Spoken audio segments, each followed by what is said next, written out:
Please accept our apologies for the unexpected delay. Welcome to Road to Expo 2020 Dubai webinar with the title STIE Towards a High-Tech and Developed Nation. Hope everyone is well today. Before we begin, allow us to go over a few housekeeping items. This session is being recorded and it is scheduled to last for 1.5 hours. This webinar is aired through three platforms: FB Mosti, FB Expo 2020 Malaysia, and stiewebinar.com. You may post comments and questions in the chat box. The moderator will pick up the question to answer live during Q&A at the end of the session. Thank you for being with us today. The programs are as depicted on your screen. We begin our webinar with the introduction of speakers by our moderator, Yang Berbahagia, Dato Dr. Muhammad Yusuf Sulaiman, CEO of MIND. Then the session will be followed by presentations from Yang Berusaha, Dr. Nagulendran Anak Lelaki Kanggayat Karasu, Deputy Secretary General, Planning and STI and Culturation on behalf of KSU Mosti, Mr. Kylie Ng, Managing Partner of 500 Startups, Yang Berusaha, Encik Nizma Muhammad Nazar, Senior Level Executive Management IT and Industry 4.0 Agile System on behalf of CEO Mari. And last but not least, Puan Zulaira Abu Bakar, CEO of Technology Park Malaysia TPM. Before we proceed, please let me introduce our moderator, Dato Dr. Muhammad Yusuf Sulaiman, the President and CEO of Malaysian Industry Government Group for High Technology, MIND. MIND is a premier partnership organization in Malaysia and a powerhouse for future thinking and knowledge advancement. In his efforts to increase business and technology opportunities for the local rail industry, he was elected as President of Malaysia Rail Industry Corporation MARIC. He sits on the board of several technology-related government-linked companies involved in renewable energy, technology park, aerospace, automotive and technology financing, and a science park organization under UNESCO. Without further ado, I would like to pass the floor to our moderator. The digital floor is yours, Dato. Please.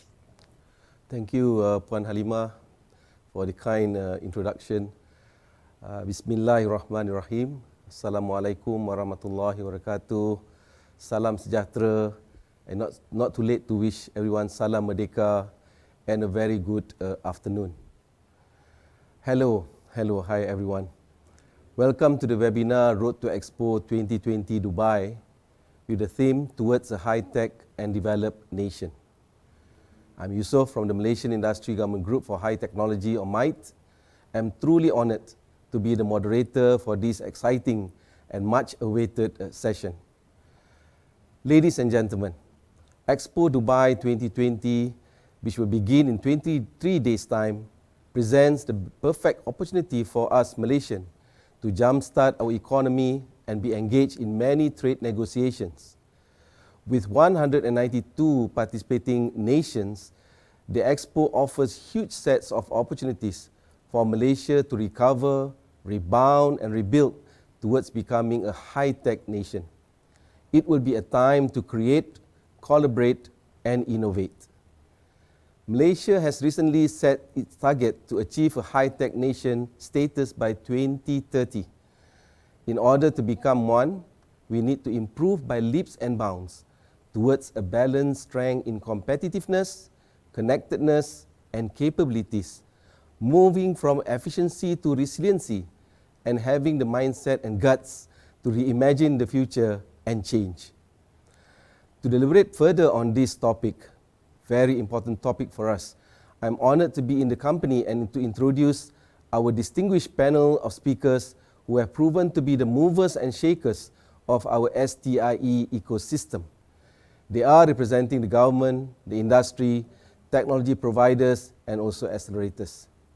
Let me introduce them. First, let me welcome Dr. Nagulendran, or better known affectionately as Dr. Nagu. I think we can start calling him that from now. Dr. Nagu, welcome. As the Deputy Secretary General of MOSTI, he provides leadership in the development, strategic direction and implementation of the country's policy in STIE. He's also a strong advocate of the Sustainable Development Goals, or SDGs. Our second speaker, Mr. Kylie Ng, welcome.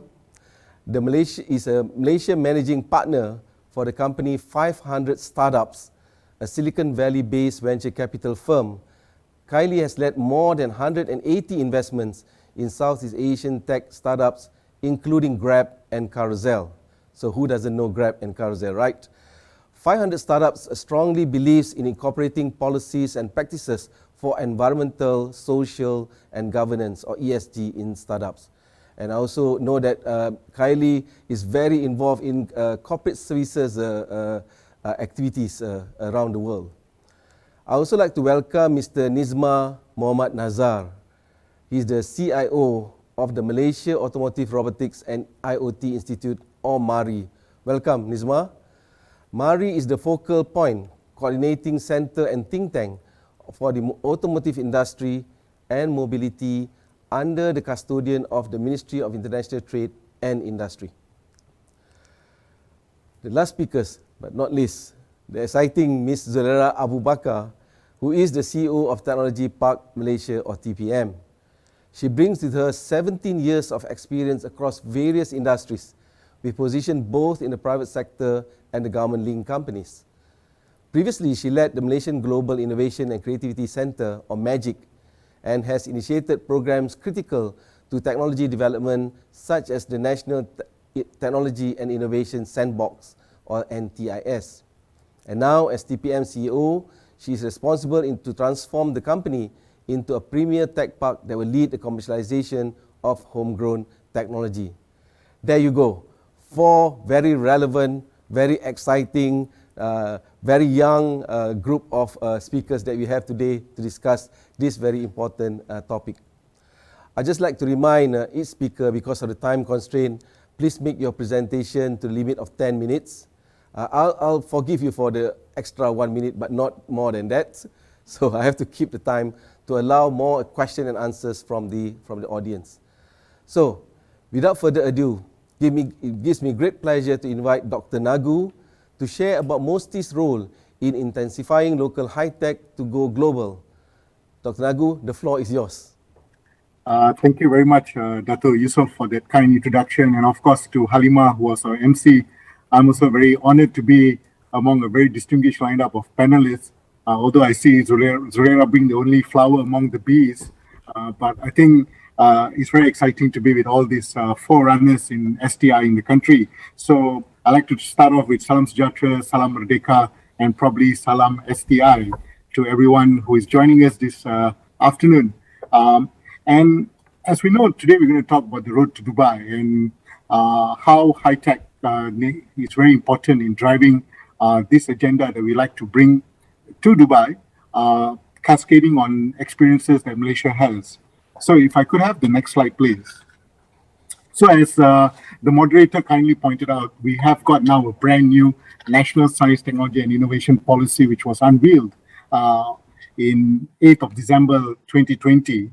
And I think many may know that, Malaysia, as a young nation, ever since independence, we have had science embedded right up from the first Malaysia plan.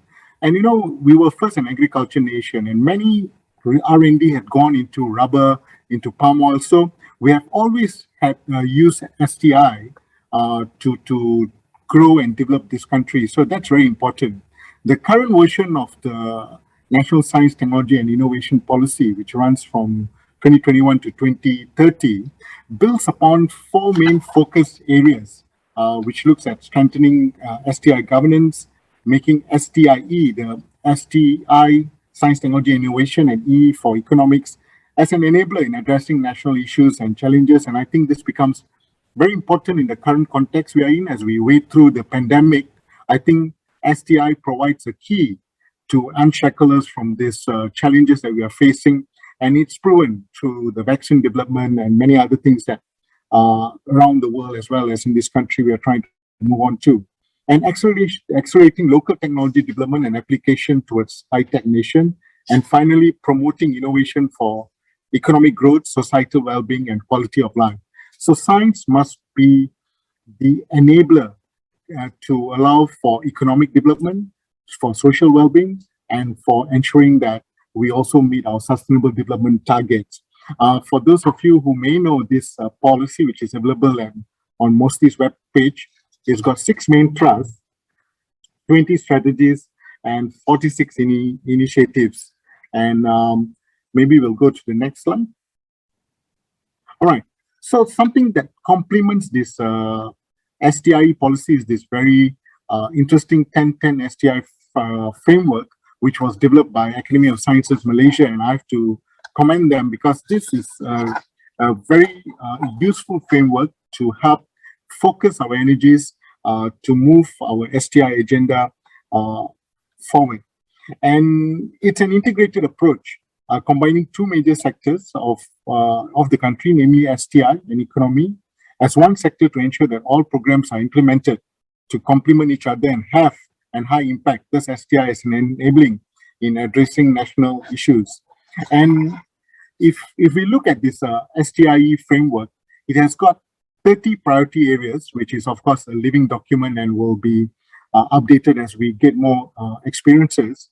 It's got 12 priority areas for economy boosters, 7 priority areas that focuses on societal well-being, and 11 priority areas that impacts both aspects. And of course, the overarching element of planetary health is embedded and weaved into this 10-10 STI framework. And I think looking at this STI framework, you could just take it to any kind of economy that you would like to grow. If you like to do vaccine development, this STI framework will work for you.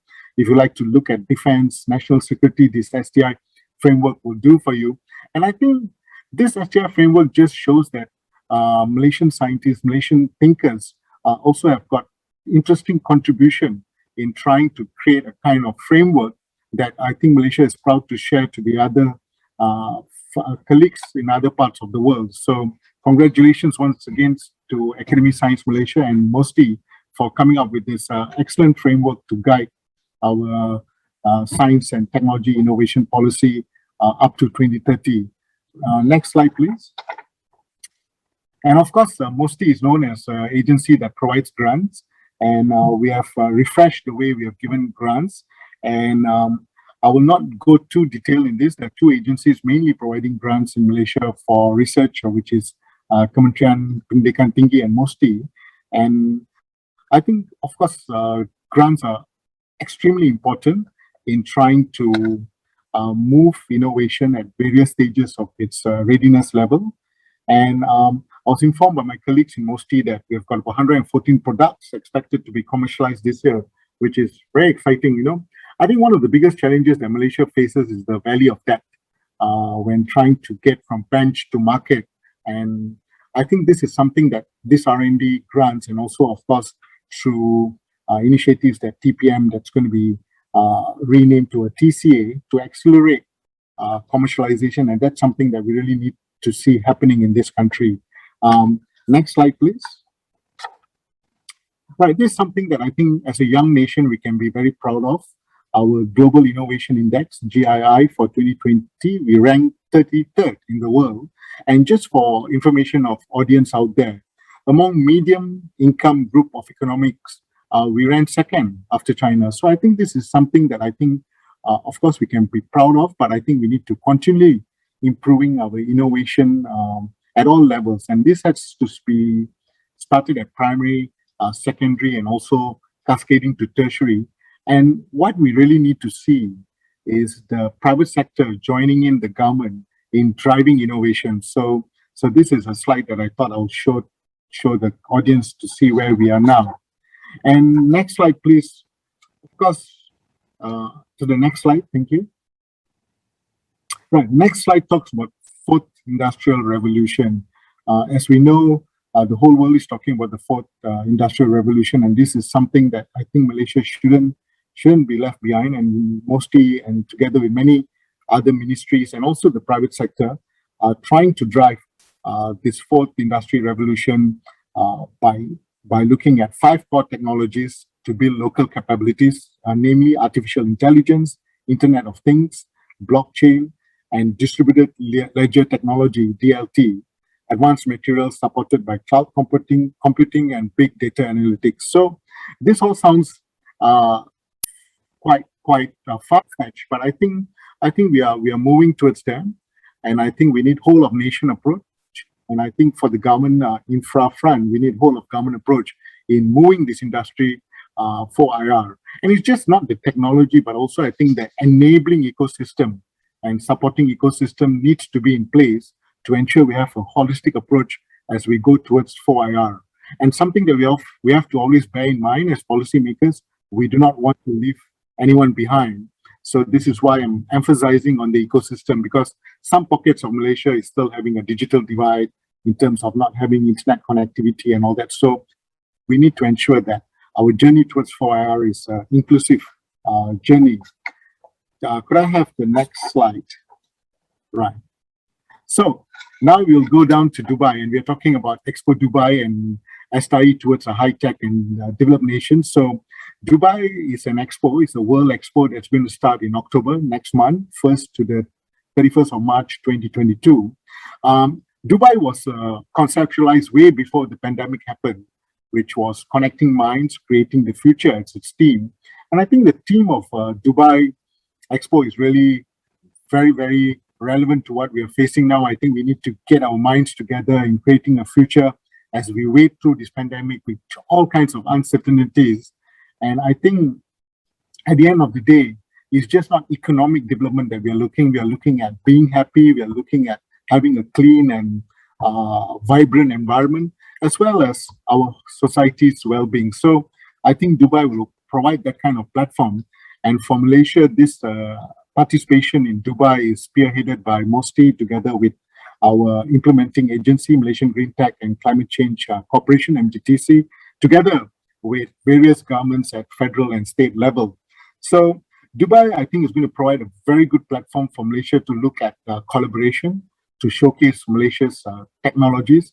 And something that I think Malaysia should also leverage upon is to showcase our ethno-technologies, which we have got a lot, which sometimes get hidden in all these big buzzwords of technology that we have. So this is something that I think we'll certainly see happening in Dubai. In Dubai, we've got 26 weeks and you've got various topics covered. And Malaysia's pavilion is situated in the Energizing Sustainability cluster. So it's an Energizing Sustainability cluster. So for that 26 weeks, you have got showcasing what we are doing to address climate change, what we are doing in propelling green technology, ecotourism, making ecotourism more sustainable. We've got showcases from various states. So this brings me to my next slide. If I could go to my next slide. Yes, sure. I'm going to wrap up soon. And so this is just a snapshot about what's happening in Dubai. We've got 21 ministries joining us. We've got 69 agencies in total, thanks to the state governments who are joining us. 284 companies joining us in Dubai. And we have got interesting sponsorship value. But of course, I'm giving a shout to people out there if you would like to still come in and contribute to sponsor to make Malaysia's participation in Dubai a bit more vibrant. And I think I'm moving towards my next slide, which is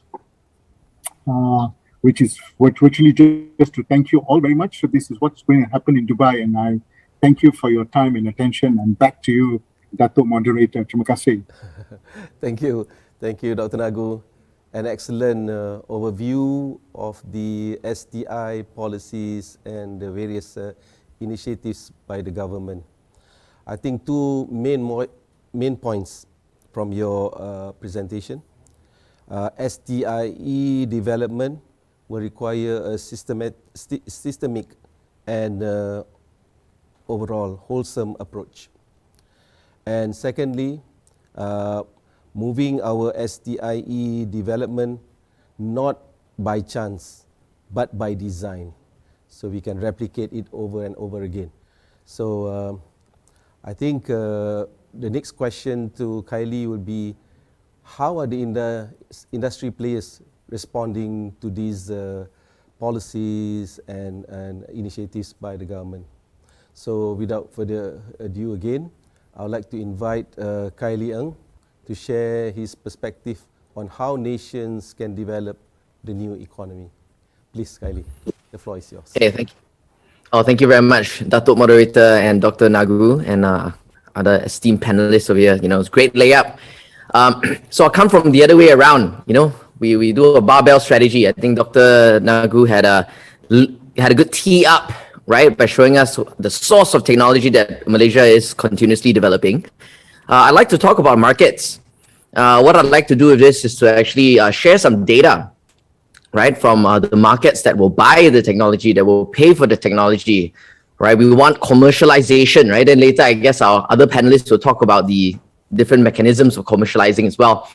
So this presentation is short, it's quick, and it represents the latest update on how we see the globalization of technology now, and how different countries that we are in and how their governments are also engaging the global market for technology. So let's go to our next slide, please. So right now, a lot of the larger narrative about technology and technology wars, if you will, right, AI, a lot of people believe that the next decade will be defined by the continuous battle between US and China for tech supremacy, right? The second thing that I think a lot of people are consumed by, a lot of nation leaders are consumed by, is developing their own local technology stack. So you see nations like India building up their own technology stack that's government owned, from national ID to online signatures to contracts and so on and so forth. Now, here's a third opportunity, which I think not as many nations are developing their policies or for commercialization around. I call this the rise of the next. Okay, next slide, please. So here at 500 Startups, we're a global venture capital firm, and we've been investing for the past 10 years. We began in Silicon Valley, but we've so far invested in 77 countries around the world. And for us, when we look at investing in all of these countries, there's a lot of very large markets that are often overlooked. So we have identified 15 rising economies, and these economies include the UAE, which of course is the Dubai World Expo, like that's where we're headed towards. There's like Saudi Arabia itself, there's Poland, Nigeria, Philippines, Vietnam, Bangladesh, Ukraine, Pakistan, Russia, Egypt, Brazil, Turkey, Indonesia, India. These are local markets of a lot of population. They need products, they need services, they want technologies. And in the next 10 years, the United States only represents 31 trillion worth of market value and only 50% of growth. China is only 64 trillion with 150% growth. But if you take the 15 rising economies that I just shared with you, that's 90 trillion US dollars worth of GDP, and that's 250% growth. So if you're like an investor today, or you want to expand your technologies into some markets, will you try to break into US? Will you try to break into China? Or will you try to break into some of these rising economies? Now, this is fresh news I want to tell you in the past 21 hours ago. Shopee, right, which is a Southeast Asian e-commerce company, of course, they launched in Poland. They launched in Poland as the first break into Europe. So you ask yourself, why is a Southeast Asian company launching in Poland? You'll start to see more of this, right? Because here, you heard it here first, the rise of the next 15 very large economies, rising economies, got to pay attention to. Right, next slide. Now, historically, and I loved it that I think we talked a bit about back then the agriculture economy and so on and so forth. Well, back then in the agriculture economy, long time in the industry is organized like that. Agricultural trade routes, you trade saffron, you trade tea, right? But we see that currently technology is in the center of this kind of trade route, a new kind of intangible trade route. And this rise of the next, they're going to rise because they actually adopt technology, and they're like mobile first, social first, and tech first kind of like nations. Technology as a whole is like in the center of a lot of politics, a lot of culture, and a lot of finance. And it has a huge influence in the way nations move. Next slide. Which is why the work that Musti and Mike, and Mari and all of us over here is like so important today. So the new economy trade route is made possible just by sitting here in our living room on Zoom today, right? Like any one of us over here tuning in, we can invest in Russia startups. We can go and see what's going on in Latin America, Africa, and so on and so forth, right? Now, we believe that any nation who is savvy enough to tune in to the intricacies of each and every route, each and every relationship between these rise of the rest economies, can actually assemble their own one belt, one road of the new economy. Okay, next slide. And Middle East, of course, we're going to Dubai. It's great relationships for us to build over there because, you know, it's in the center of this axis, if you will, of the rise of the rest, right? Rise of the next. Now, 500, we've spent a whole decade creating this trade route from Silicon Valley first, right? And then we went to Middle East. You know, we've got over 200 plus investments there in the Middle East. Southeast Asia, we have over 250 investments, you know, companies that you recognize, Grab, Carsem, Carousel, First Investors, Latin America, so on and so forth, right? Today, we have 33 unicorns. We have 77 countries. We have over 100 companies which are worth more than 100 billion, but almost getting to unicorn stage. We felt that 10 years ago, nobody was paying attention to any of these markets, and now they're starting to rise. Today, 10 years later, I'll tell you that there are even more markets that we can actually commercialize our technology into. Next slide. So a lot of partners are trying to build these trade routes, you know, from different kind of sovereign wealth investors, you know, to different governments. We've partnered with 20 different governments in a lot of different parts of the world. And we also partner with a lot of funds, right, who create fund vehicles so we can actually invest. And once you have an investment relationship, you have a trade relationship. Then that's easier to have commercialization. It's easier to talk, you know, when you are business partners, you know what I mean? Then you have an incentive to collaborate, right? So for us, like we're facilitating a lot of this as our role as a venture capital firm. We manage today over 1.8 billion US dollars. And we want to continue to forge these partnerships in the Middle East, in Malaysia, in Southeast Asia, in all the rise of the next economies. Together, I think we can build and deepen this new economy trade route that the world's not paying attention to yet. Let them talk about US, let them talk about China. We talk about this. Next. Okay, now the last few slides, I just want to make a case again for the financial value of the rise of the next markets. Because if a Malaysian company or Malaysian technology expands in Poland, like STIE has, or you know, expands in Turkey, it's actually a very, very strategic move. Okay, so check this out. The mature markets of like US, China, and UK, right? Versus the rise of the next markets that I told you about, like those 15 markets. Rise of the next markets have twice the GDP growth. They have twice the population, and they are 40% younger. We're talking about 4.9 billion people just in these 15 countries alone versus 2.5 billion people in the mature countries. You're talking about a median age of 30 versus 42. Right? We're talking about more than half the population under the age of 30 some more, you know, whereas that for those mature markets, only 5%. If you're investing in the future of technology, you have to invest in the future of markets. Okay, next slide. I got more data for you that's shocking, okay? Now, because this rise of the next countries, right, they're growing up in this decade, right? Those of you who have young kids or children, you know, they're like an iPhone, iPad first, you know, they're going to touch the TV and trying to expect the TV to move, you know what I mean? This represents a whole generation that is growing up in an internet-first era, and whereas that those mature markets, they had to adapt, you know, they had to adapt to things, you know. So the 2010 kind of like those markets that matured in tech in 2010, they're much, much lower. Now the 2021 markets today, internet population today is 5 billion, smartphone users 1.5 billion, number of unicorns in the world. This one's slow, so right now it's 900 over unicorns today. Startup culture, the culture of innovation, is not this weird job that your parents don't want you to do. Now it's mainstream job right now. So the opportunity for these markets to grow very quickly, they will, because of a lot of these macro factors as well. Okay, next slide. I got one more stat slide and then I'll close up. Now, the right timing to invest, we believe in those markets, and this may be Malaysia as a nation and just shaping our perspective, right, of how do we connect local technology development with the international relations, you know, and international investment strategy. I think there are a lot of thoughts that you can actually put together. And the reason why is because it's incredibly profitable. I believe that Malaysia as a government should be very profitable and would be flush with cash. I think that'd be a dream for everyone, right? And a lot of other countries are also eyeing for the same thing.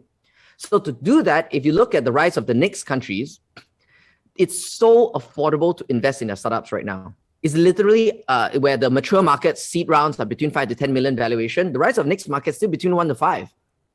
You know, there is much fewer 100 million, $10 billion companies and so on and so forth existing in those markets, right? So I think all of that is all touted to rise. Now, With that, we conclude on our stats. We believe that actually the rise of the next markets can be at least twice as profitable versus investing in developed markets, right? So it's something, again, to consider as we try to expand and build these relationships as we build towards the road to Dubai, right? Okay, I got two more closing slides. Next slide. Please do that Okay. in 1 minute's time, Kylie. Perfect timing, my friend. So this one, okay, I conclude on this, yeah? To say what is really going to shape the world. A lot of people today, they're talking about Apple, they're talking about Facebook, Netflix, Amazon. Those are huge companies. Those represent what I call wave one of the tech giants. The wave one tech giants, the IPO before year 2000, they represent collectively, right? Intel, Adobe, Cisco, all of them, right? Top 10. 18% a year average revenue growth. The wave two, which is IPO between 2000 and 2019, Google, Facebook, Tesla, Alibaba, PayPal, so and so forth, right? They represent a 40% average revenue growth. But you have to pay attention to the wave three of the tech giants. IPO in 2020 and hopefully beyond. Airbnb, Snowflake, Coupang, DoorDash, Roblox, Palantir. Very soon, Grab. These companies currently averaging 76% revenue growth. I want to see, as a fellow Malaysian as well, I'd love to see a lot of our efforts over here. And I believe that we can have a real shot at having a wave three tech giant come from Malaysia. Maybe it's Qasim, of course. You know, Qasim's doing very well. But I think we can be global champions in commerce and technology. And that is really going to bring things together for us as a nation. Okay, now with that in closing, last slide, next slide. I thank you everyone for giving me the opportunity to share the kind of work that 500 Startups does. I look forward to collaborating with many of you on activating commercialization for technology and investments. And we fully believe that every nation, no matter where they're at today, they have a chance to ride this wave because we're early to spot the rise of the next markets. And we can be first movers in developing international relationships with them and investment relationships with them. So if you want to take the conversation forward, anyone in the audience at all, this is my team here can be contacted with this email address, and then we'll carry on this conversation. So thank you very much again. Thank you, Kylie. Thank you very much for another excellent presentation. I think the 2 points I can make from your presentation. One is the intelligence in terms of identifying future markets and the kind of demand that the population in those markets actually require. I think young people will have a different appetite for products and services that can be fulfilled by innovators in Malaysia. Second point is the mastery of technology, I think is critical. We talk about industry 4.0, societies 5.0. I think focus on the degree of convergence of technology and humans. So there's a lot of avenue for partnership and collaborations between the two extremes of R&D and also the market. So for our next speaker, very much involved in the industry 4.0, which actually spells out all the emerging technologies that will be supportive and disruptive to business and industries, and could become the catalyst to push Malaysia towards the high-tech nation agenda. So Mr. Nizma, I believe Mari has been the forefront in creating and promoting these technologies, especially in the mobility sectors, but not limited to that. So please, the floor is yours. Okay, thank you, Dato' Moderator. Assalamualaikum and very good afternoon. Today I will be talking about the Industry 4.0 under the emerging technologies and market trends in Malaysia.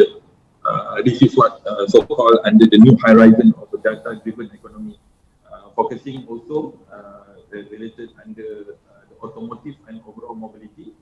And we will talk about a bit on the robotics AI vision because it's pretty much in line with the autonomous vehicle and also related to mobility.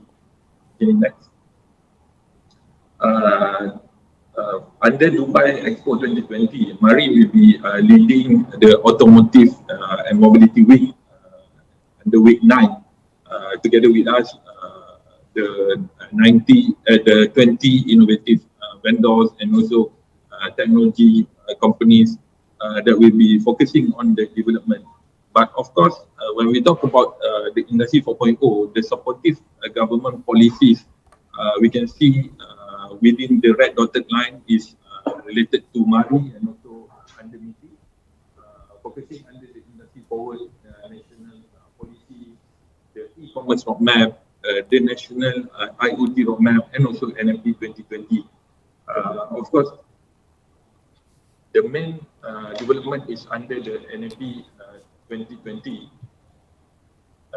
and also related to industry forward development related on the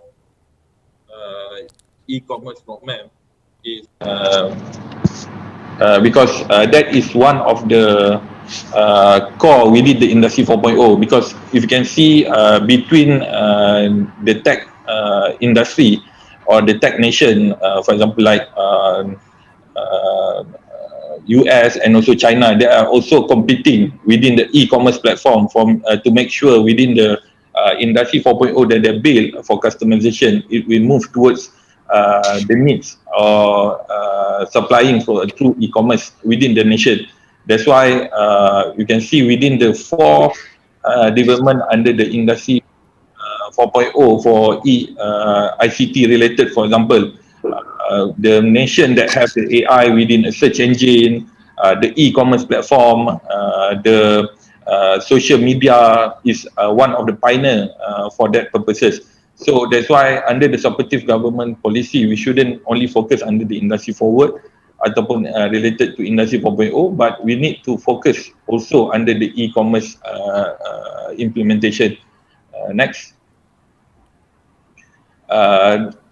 If you can see under the creative economy call for the new world of the makers, the industry 4.0 implementation since 5 or 6 years before this is to cater and in line together with the e-commerce development. That's why in Malaysia, we take this initiative under the industry forward and launch it in 2018, on the 31st October 2018, to follow through all the creative economic calls within the other nation. The top 20 is among other that also anchor on the previous under the Industry 4.0, for example, related to automotive and also aerospace development. Next. Under the Industry 4.0, I just want to focus between the third and fourth revolution under the computer and automation and moving toward the cyber physical system. Next. If you can see within the third and fourth Industry 4.0 is actually talking about the shifting between the international standard of automation 95 back in 95 and now focusing on the smart manufacturing. That's why within our innovative vendors and also the scale up or the startup focusing into the development to contribute within this development. Why we are talking this and also to pushing the startup within the automotive industry, because recently there's already around 1,700 startup and also scale up are disrupting the automotive industry in the good sense. Previously, if you aware about the conventional of automotive and also aerospace, it only consists of the OEM itself, vendors, and also related to the aftermarket. But now with this 1,700 plus startup and also scale up disrupting the automotive and also few other industry, they are shifting not only giving the enterprise solution, but now under smart manufacturing, they can also provide with a solution like big data analytics. In previous, in the conventional way, they are looking into the ERP, but now people are moving to a full collaboration process.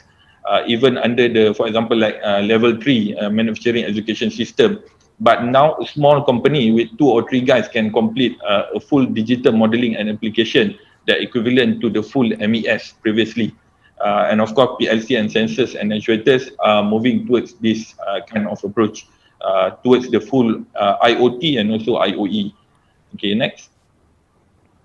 Under the industry IoT era, this is what I mentioned about the future. Is all about talking about this implementation, and some of it being established not under a full enterprise solution, but just a single using apps development. Okay, next. Okay, when we map under the Industry 4.0 within the 9 pillars of technology, you can see that we try to see the emerging technology within the advanced manufacturing and also advanced ICT. We group this under the autonomous robot, the augmented reality, simulation, and also additive manufacturing as one advanced manufacturing. And also advanced ICT being grouped under the IoT, cybersecurity, cloud, and big data analytics. Why we group this kind of concept? Because for companies and also technology provider, they can see that these are the important element that we need to merge it, because in Malaysia, machine and equipment and also advanced ICT is being separate and also divided into two. But to develop the current imaging technology within Malaysia, we need as many as we can within a system integration group of company, whereby in the Industry 4.0 is also being called as one of the technology pillars. Okay, next.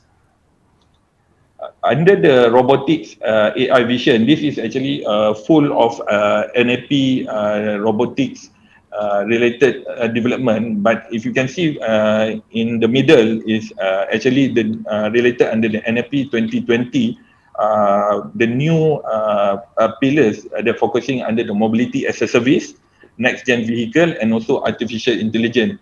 This is already covering up a big concept. Why we are moving towards driving the ICT development or engineering development in Malaysia through the best practices from automotive industry is because you can see the tech giant, for example, like Facebook, SpaceX, Google, are they also moving towards the development of a mobility solution and also related to EV and also autonomous vehicle. So that's why the vision of using the robotics AI and also under the NFP with focusing within this four main pillars is very important to drive with any policy or technology vision on this matter. Okay, next. We're talking about a bit about pandemic for what you call under the SIG building block for successful return, but I will highlight about the restarting supply chain and also rehiring and retraining.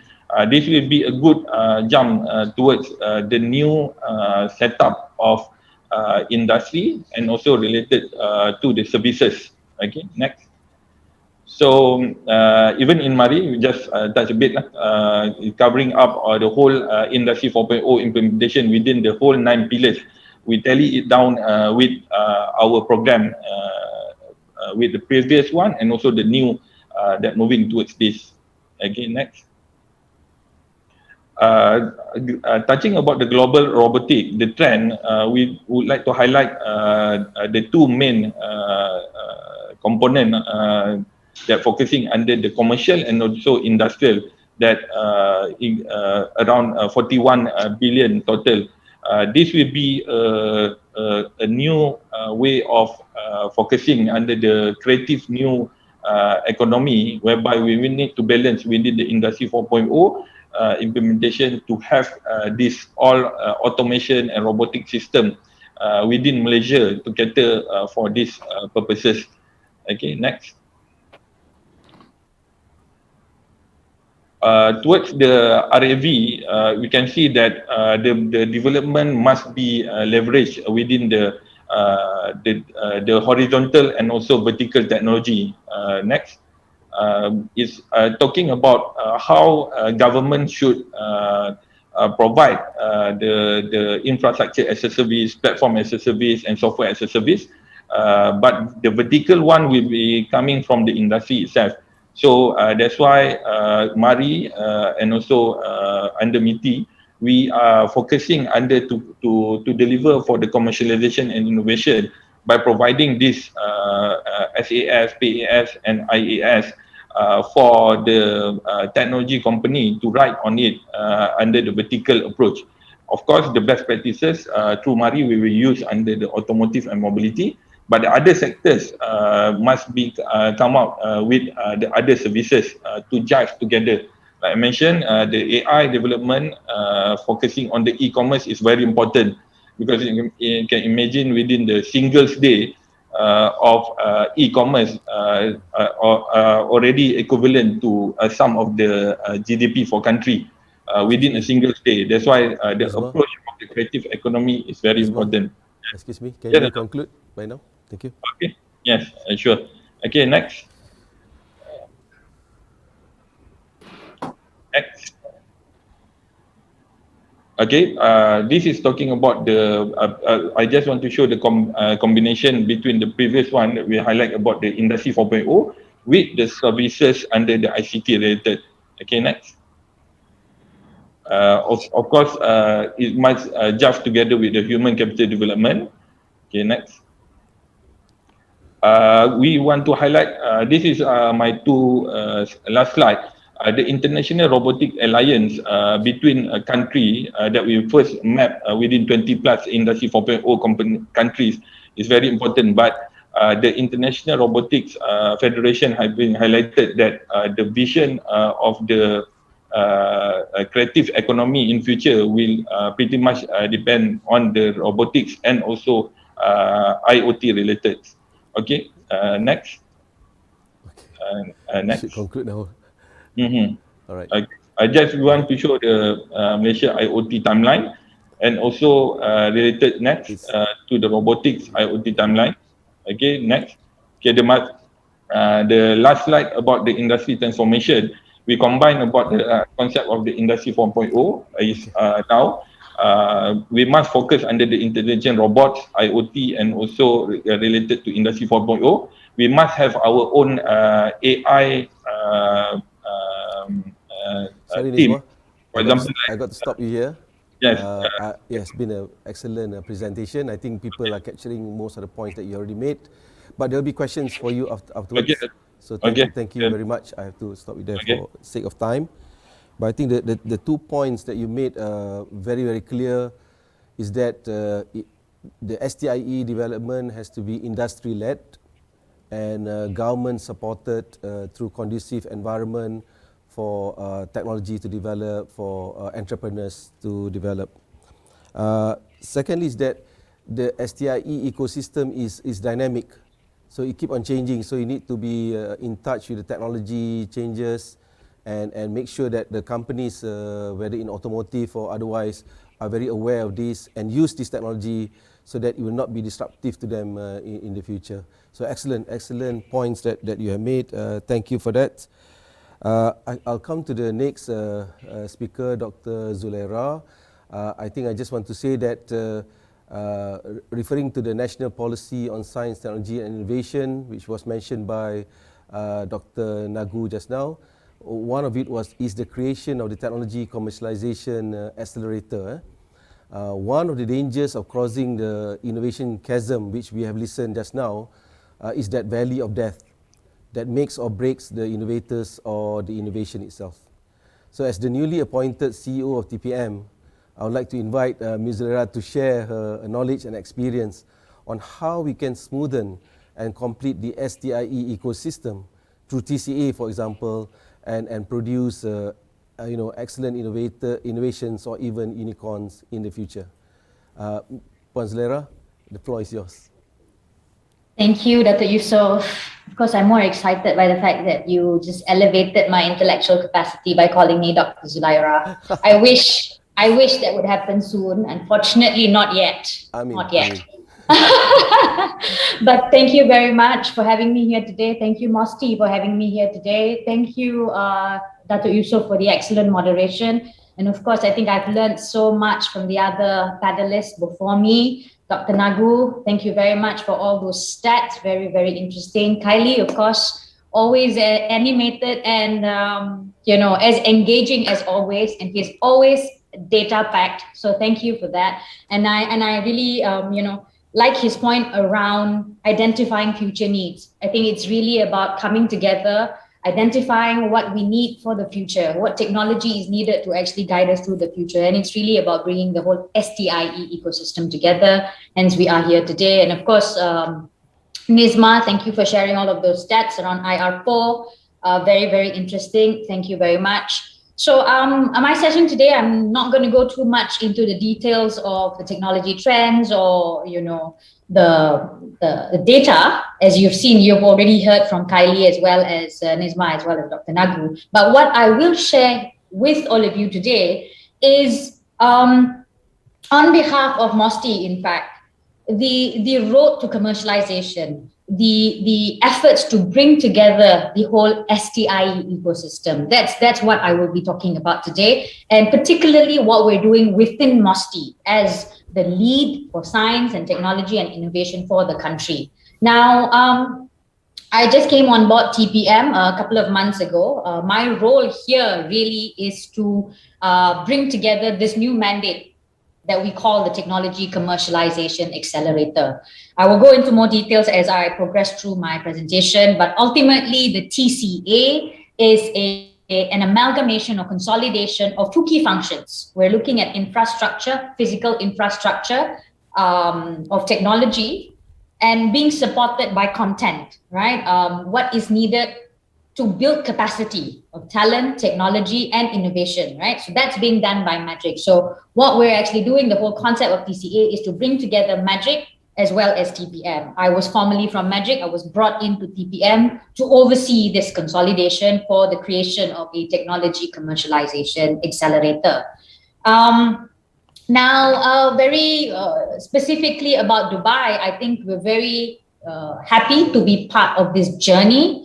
We will be in Dubai the first week of October under the auspices of the Ministry of Science, Technology and Innovation, which is advocating the agenda of commercialization, right?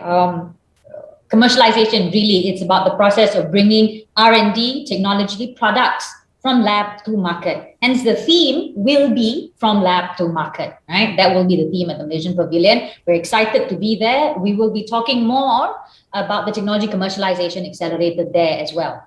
Now, as I've mentioned earlier, the TCA will be implemented through consolidation and functions of two key agencies, which is TPM and Magic. But we've also taken on functions of previous agencies, such as Platform Ventures. So we will be also giving IP a lot of importance, right? So now, and this consolidation is really aimed at realigning our mission and focus on all commercialization activities to grow technology for the country. Ultimately, maybe let me just give you a bit of a background about what TPM was all about. If you're not familiar with what TPM has done in the past, we have been around for about 26 years. It was incorporated in 1996 as a science and tech park. So we actually have all the capabilities to support R&D from the point of inception till point of growth, right? So we're actually a fourth generation technology park with physical infrastructure, incubators, as well as technology infrastructures. Now, through the years, throughout the 26 years that we've been around, we have provided a conducive environment, infrastructure, as well as state-of-the-art facilities to our tenants, right? So we've got multiple clusters here at TPM. We've got the biotechnology, healthcare. We have also started building a drone cluster where we will be announcing very soon a drone development zone to focus on the development process and commercialization of drone technology. So it will be a center of excellence of sort, which we'll be announcing very soon. So that's another cluster that we will be building. Of course, AI is a big thing. TPM will be big into AI. We will be building an AI ecosystem through infrastructure as well as technology content. So we will be working with local partners as well as international partners to create an integrated AI ecosystem. Think of TPM as a test bed of sorts. Think of TPM as where you can deploy your technology, get all the support you need to grow from point A to point B. Point B being the point where you actually enter the markets. And that is where we'll get investors, international as well as local investors, such as Kylie and his friends, to come in and take up all of these great innovations and technology that we are building for the country. Now, our focus really will be local talent, local technology. We have a lot to offer and we will harness on the local talent, right? Now, Magic, in the meantime, we've served the role of cultivating technology startups and innovation through wide range of interventions. So we look at regulatory facilitation, market access support, as well as capacity building. Now, as far as regulatory as well as market access support, we have actually created a platform called the National Technology and Innovation Sandbox, which was actually created to help facilitate companies, right? To help companies get the support that they need, regulatory intervention, give them necessary support as far as licensing is concerned, basically remove any barriers that come in your way to bringing your product to market. We've been very successful. We've seen close to 3,000 applications just in the span of 1 year. That actually tells you the quality and the quantity of technology founders as well as potential technology solutions that are here, right here in Malaysia, right? So we have deployed close to 50 million in terms of investments into these companies, right? Now, these companies, we invest into these companies to grow, to actually test their product and to commercialize, right? So, and we will also provide the necessary test bedding facilities to test these products. Going back to the point I mentioned earlier about the drone development zone. So if you're looking at drone tech, you'll be able to be funded through the NTIS, as well as test your technology within a safe zone here in TPM in itself. Of course, we have other partners. We work on a very strong network model. We will be working with partners across Malaysia, across industries, across agencies, and across ministries, right? So MARI will be a key partner. Iskandar Malaysia is a key partner. MIDA will be a key partner. MOSI agencies will be a key partner, right? So now, the combination of these two entities, right, will be positioned to equip Malaysians in tackling challenges, right? Now, a big challenge for the country is a really low commercialization rate. I think it's not just Malaysia. I think globally we're struggling with commercialization rate. Of course, Malaysia has a lot to catch up, right? So that is one. Now, the other thing is, of course, low GDP, right? Low gross domestic expenditure on R&D, or GERD, as you would call it, as well as low R&D spend by the private sector, right? And the whole purpose of this entity is that we will manage the overlapping roles between the agencies, right? So we want focus, we want consolidation. We will be the nucleus that will bring together the ecosystem to tackle all of these issues, right? So we'll be taking on this model called the quadruple helix model, where we will actually harness the academia, the private sector, the startup community, as well as government, right? So there's 4 key forces here that will be brought together to tackle all of these key problems for the country. Now, we will also work on solving national grand challenges, right? So if you're talking about, say, climate change, you're talking about healthcare issues, you're talking about automation, smart manufacturing. Now, these are real problems that we need to solve, and it can be solved through the use of technology and innovation.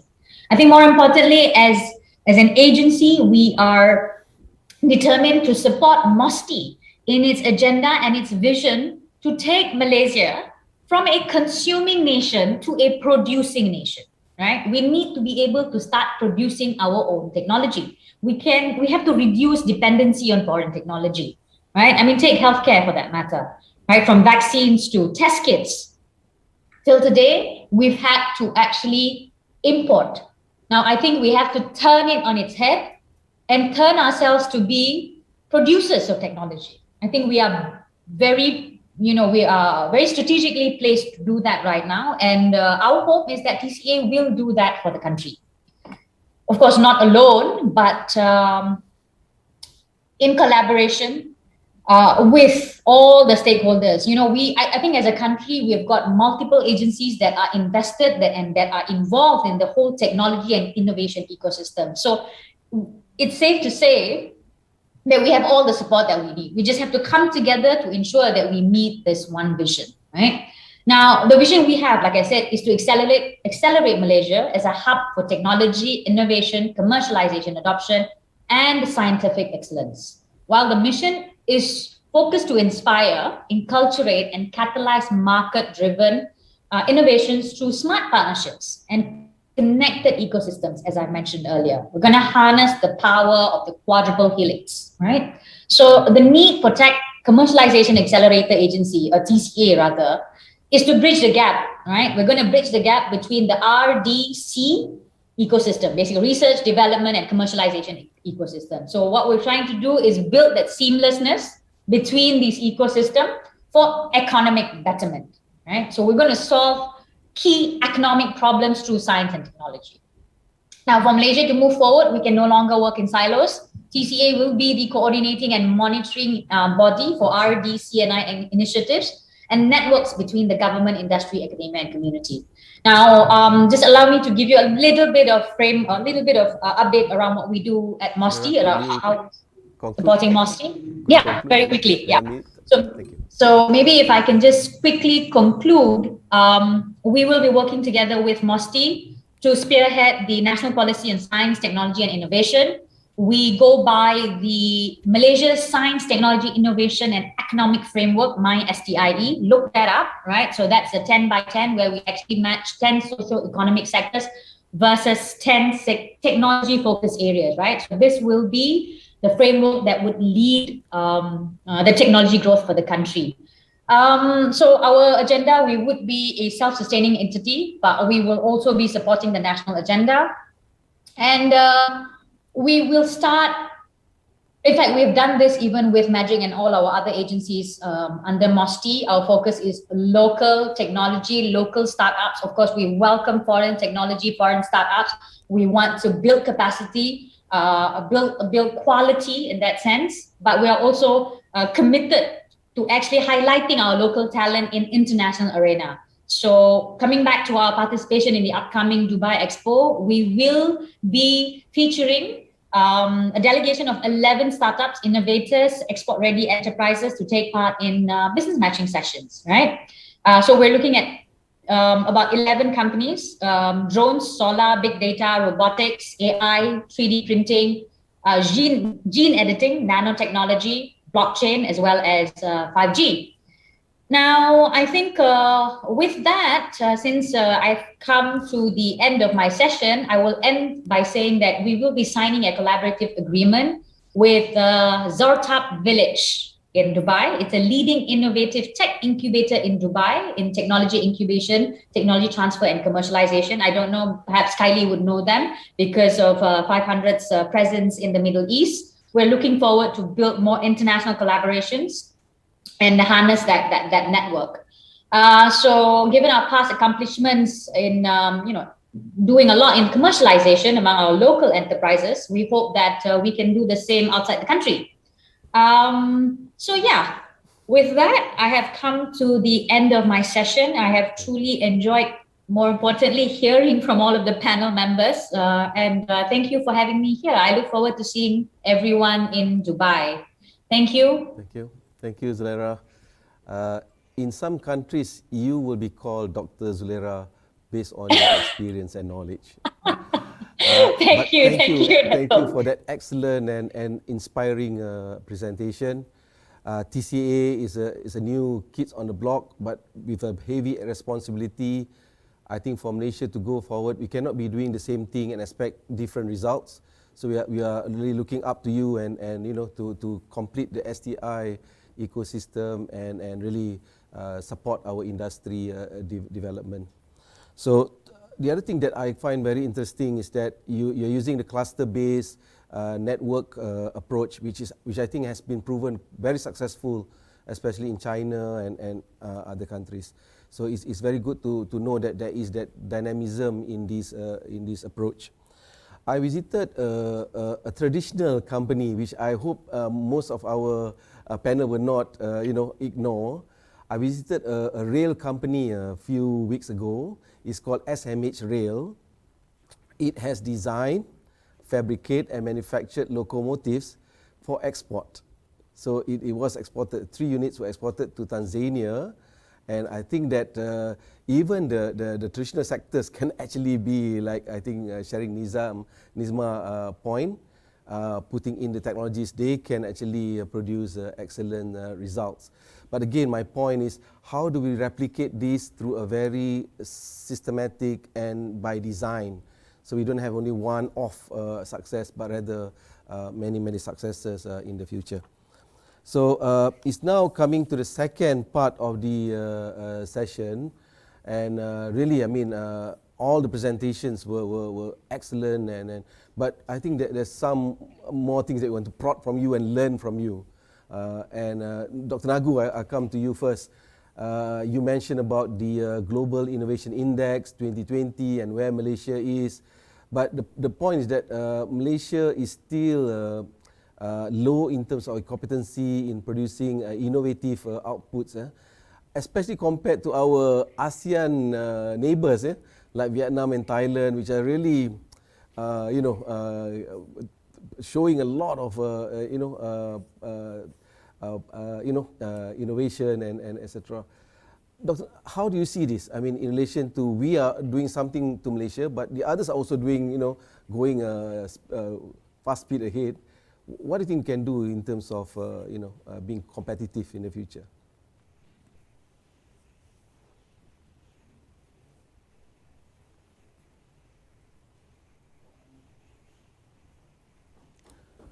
I think we need to unmute Dr. Nagu. Mute.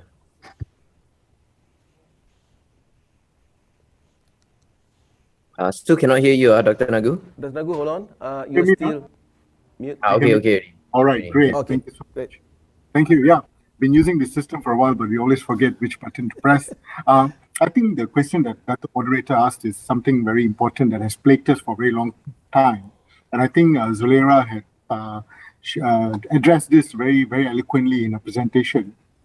But just to add on a few more points, I think getting the talent in STI, I think it's just not creating an organization to propel that or to create just a one-off kind, but I think it needs to be a seamless approach. So we need to get children excited about science, preschool, primary, secondary, and tertiary.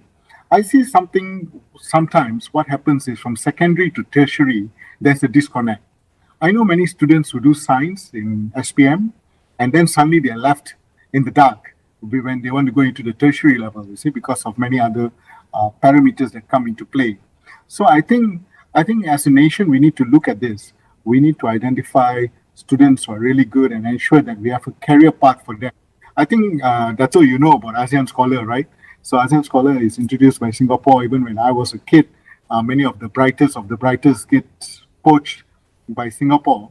I think Malaysia should, and our local universities may want to start looking at children with high potential in science to ensure that they get into the right science and technology system, because I'm really concerned about that disconnect after SPM that happens to many kids, not only in the rural areas, but also in the urban areas. So I think that's one.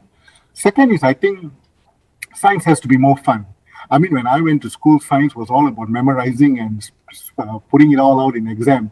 I think we need to get experiential learning, and I think MOSTI is really working very hard on that by coming up with Makers Lab and all those kind of things. But I think this also needs to be, once the MCO is over and once children are back in school, we need to have more hands-on so that penghayatan dia, as we say in Bahasa Malaysia, becomes more internalized.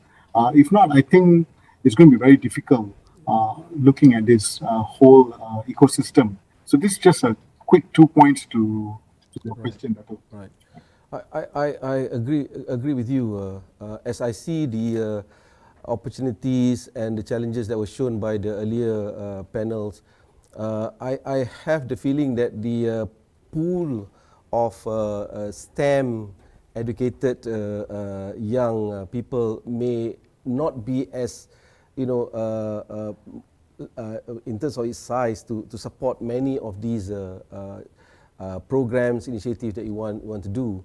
So I think there's going to be a lot of efforts being put to get people to be interested in STEM, get parents to Right. understand that it's going to be a good career and extra. I think that would be an ongoing effort for all of Right. us to actually encourage the young people to love Right. science, to go for STEM education. Right. That just a quick one point is I Yeah. think we need to merayakan science. I think what I'm worried is sometimes the language we speak in the ministry is like at 40,000 feet. We talk about analytics, we talk about IoT, we talk about big data. It just has a huge disconnect about the man in the street. So I think we need to bring science to the man in the street by merayakan science. And something that I'm very passionate about is we need to also bring ethno knowledge, this amazing ethno knowledge that Malaysia has, to the forefront, to say that that's also science, that's also has got potential for economic exploration and all that. So these things are some things that we need to talk in a bigger context, and I'm glad that Dr. Moderator, you asked this very important question. Thank you. Thank you, Dr. Nagu. Can I now goes to Kylie?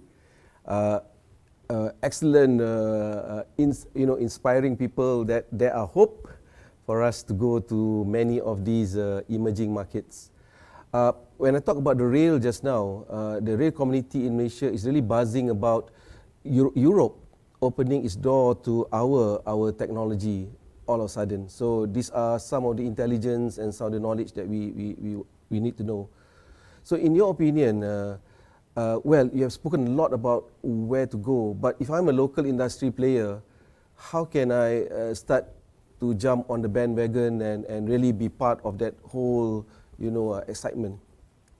Kylie, please. You have to go to TPM actually, and then they will help you.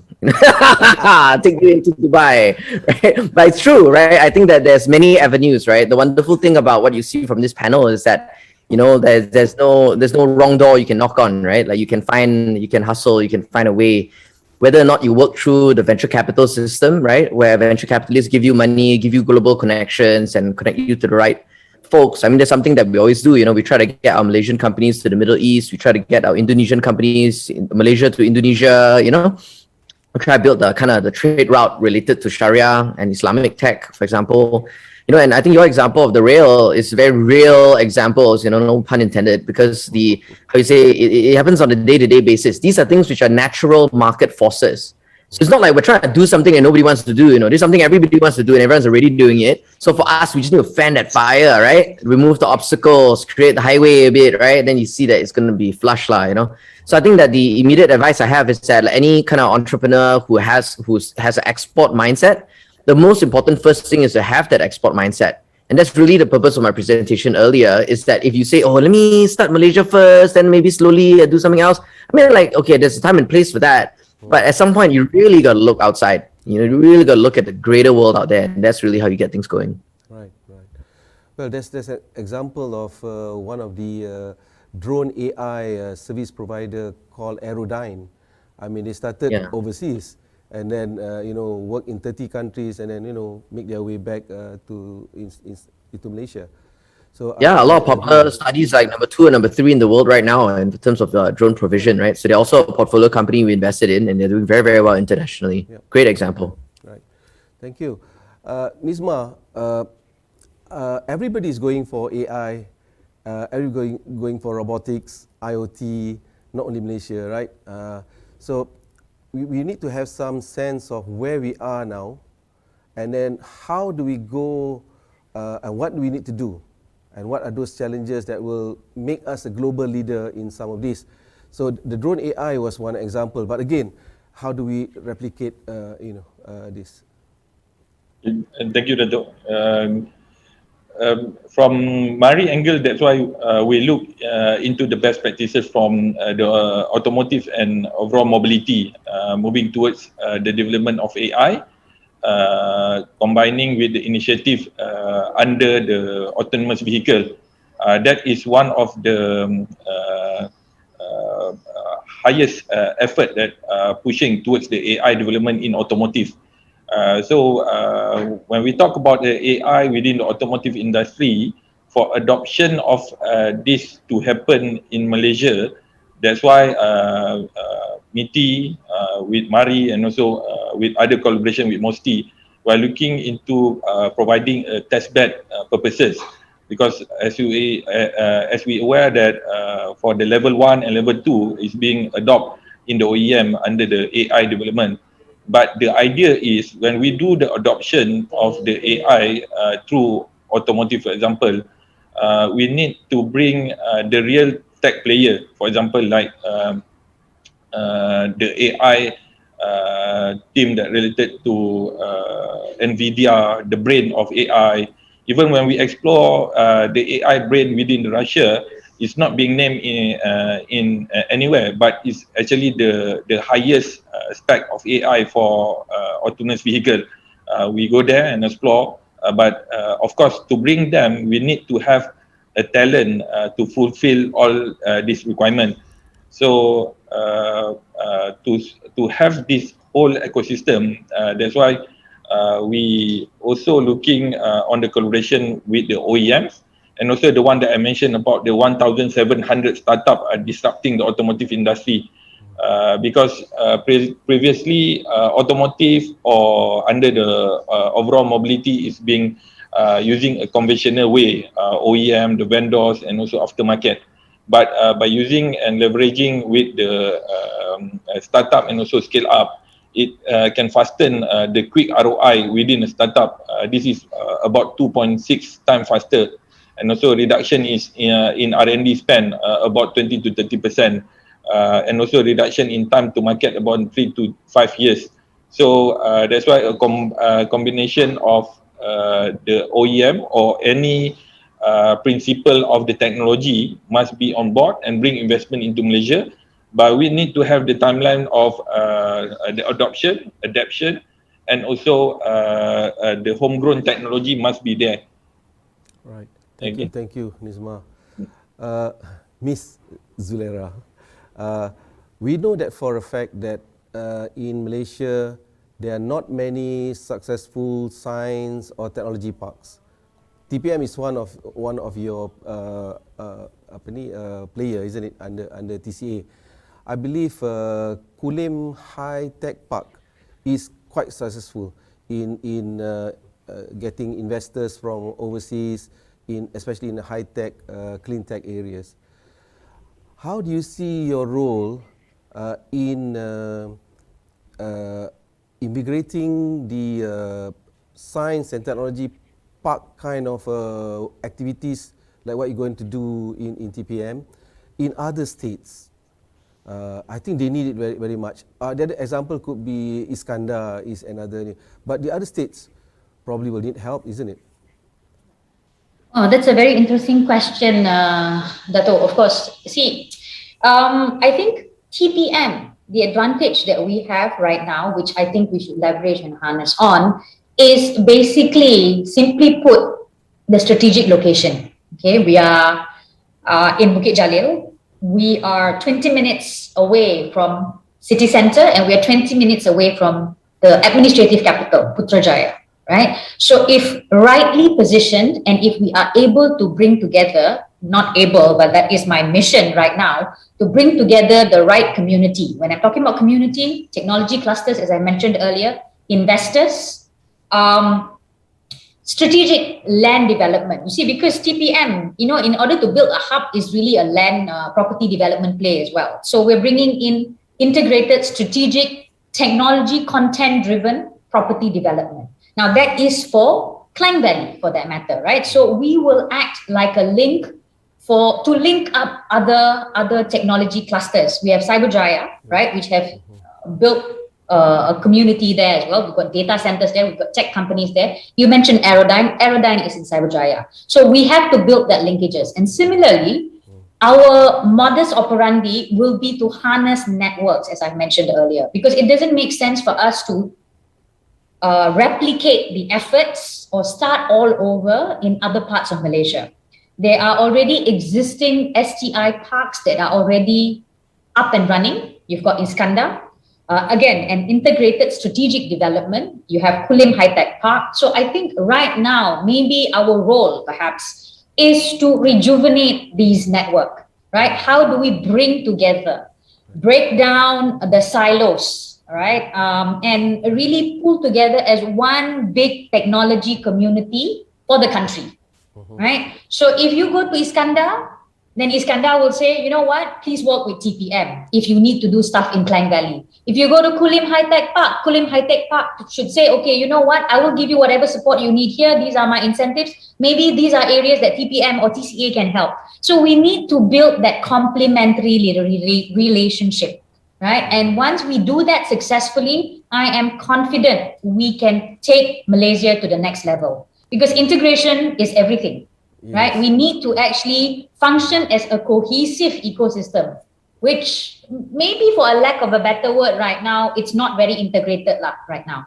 Maybe the role of TCA again could be that orang kata apa, that orchestrator, right? So we will pull people together, get everyone talking, so yeah.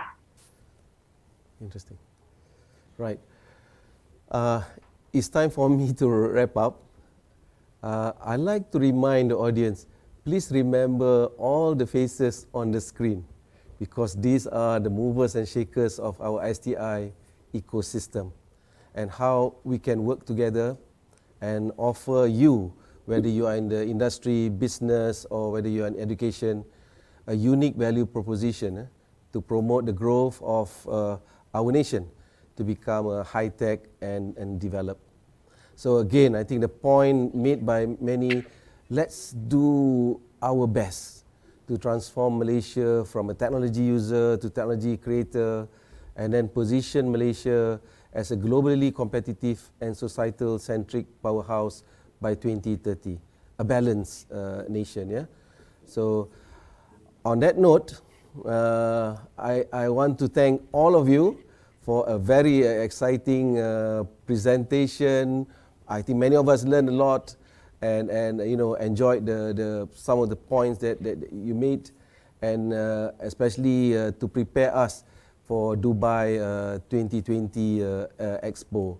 So we hope to see you all there, whether virtually or physically. So to our audience again, do not forget to visit the Dubai Expo 2020 website for more information on the Expo. And please get to know our panelists, get in touch with them, ask them a lot of questions on how they can help you and how you can work together. So Dr. Nagu, Khaili, Nizma, Dr. Zulera, to me, thank you very much for your contribution in this session. And again, to all our participants, thank you very much for joining us, and hope to see you at Dubai 2020. So, Assalamualaikum warahmatullahi wabarakatuh. Salam. Thank you, Dato'. Thank you, all panel members. Thank you, Dato'. Thank you, all panel members. Have a good day. Waalaikumsalam. Ladies and gentlemen, we have come to the end of our session. Thank you so much to all the panelists, moderator, and attendees.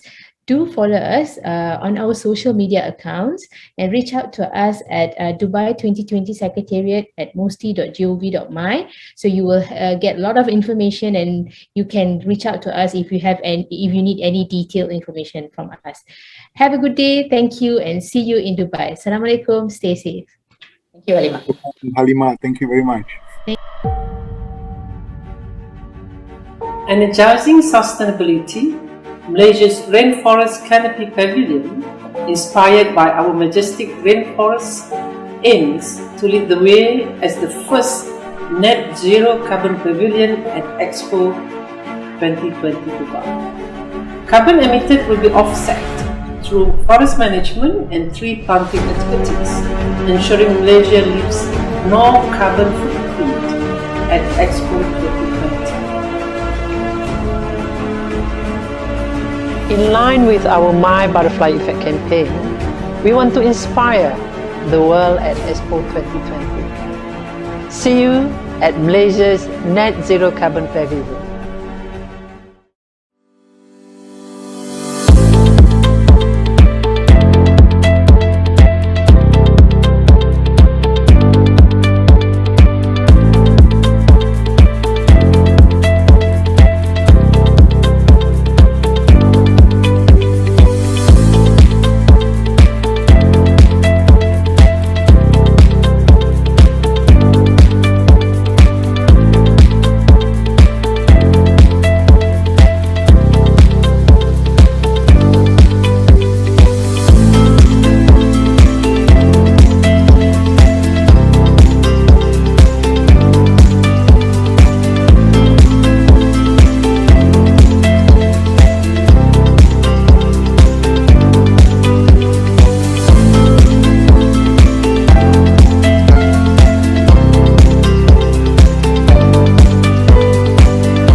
Come for the greatest global gathering in history, with countries from all over the world. Discover the world's most inventive ideas. See devices that extract water from air, concrete that generates solar power, and the most sensitive radio telescope ever made.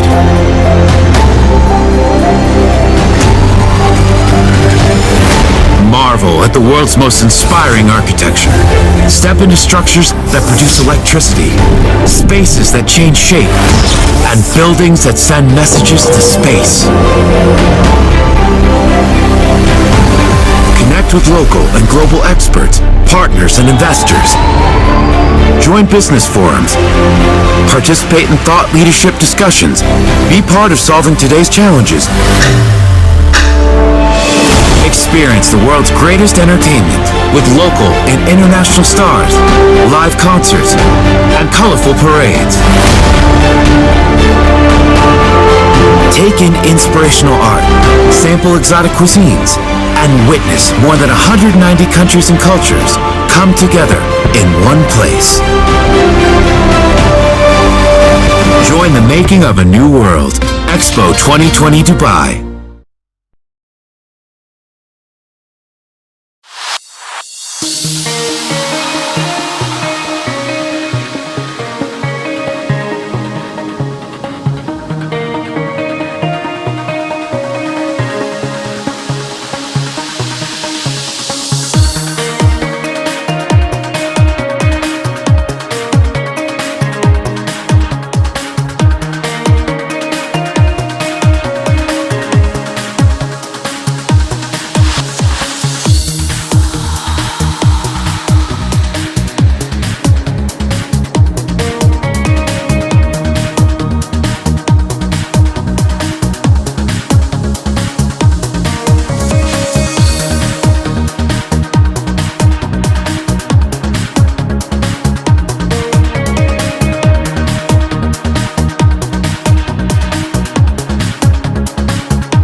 Come for the world's greatest show. See performers from across the globe, world-famous stars and comedy greats, digital theater and dance routines, acrobatics and poetry slams, street art and fashion shows, pyrotechnic displays and VR spectacles. Immerse your senses like never before. Join the making of a new world.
canopies shaking hands today.